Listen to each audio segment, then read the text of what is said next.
dopaminni, motivatsiyani tabiiy ravishda ko'tarish. O'rtoqlar, bizlar o'rganib qolganmiz dopaminni sun'iy ravishda ko'tarishga. Bunga nimalar kiradi?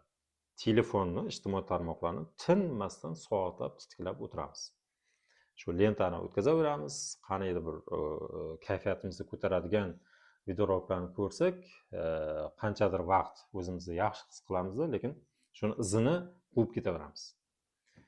Bu sun'iy ravishda motivatsiyani, dopaminni ko'tarish hisoblanadi. Birinchidan, siz vaqt yo'qotasiz. Ikkinchidan, real hayotdan uzoqlashasiz va o'zingizga oldingizga qo'ygan maqsadlarga erishishda siz ham energiyangizni yo'qotasiz va vaqtni yo'qotasiz. Xuddi shunday alkogol mahsulotlarini qabul qilish, u sog'liqqa juda ham zarar. Chekish, kalyan, sigaret, vape, hammasi bir go'r. Keyingisi fast food, shirinliklarni iste'mol qilish. Gazirovkalar, energetiklar, bular ham vaqtincha sizga dopaminni ko'taradi. Nimani maslahat beraman tabiiy ko'tarish uchun? Birinchi navbatda jismoniy harakat, faollik. Xohlasangiz yuring, xohlasangiz yuguring, sport mashg'ulotlari bilan shug'ullaning. Xohlang zalda, xohlang ko'chada. Albatta, quyosh nuriga ko'proq to'yinsangiz, bu sizga dopaminni tabiiy ravishda ko'tarishga ko'proq imkon beradi. Keyingisi uyqu rejimini tiklash.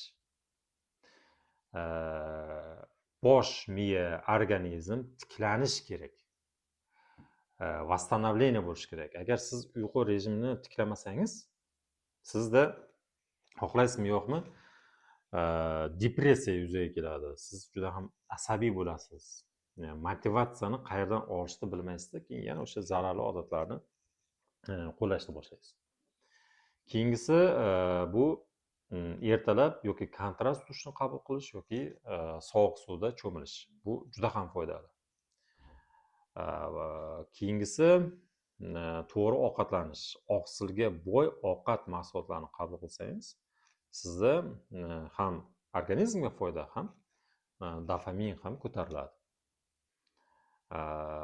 Va o'zingizga oldingizga qo'ygan maqsadlarni erishish uchun qisqa nima deydi, vaqt ajrating, g'alabalarga erishing. Masalan, siz chet tilni o'rganmoqchisiz yoki qaysidir mashg'ulotni qilmoqchisiz, qaysidir kasbni egallamoqchisiz. Bir kunda siz hamma o'ylagan maqsadingizga erisha olmasingiz mumkin, lekin bugun 10 minut, 20 minut, 30 minut, 1 soat shug'ullandingiz va bu stabil ravishda har kuni takrorlanaversa, siz o'zingiz guvoh bo'lasiz qanchalik rivojlanayotganingizdan. Shundan sizda dopamin ko'tariladi. Bu odat tusiga kiradi. Va yana bir marta ta'kidlamoqchi edim. Ayniqsa alkogol mahsulotlarini chekishni kamaytiring. Bu real hayotdan uzoqlash deyiladi. Sizni maqsadingiz qolib ketadi, butun energiyangizni shu zararli odatlarga berib, oxirida depressiya yanada kuchayib ketishi mumkin. O'zingizni asrang.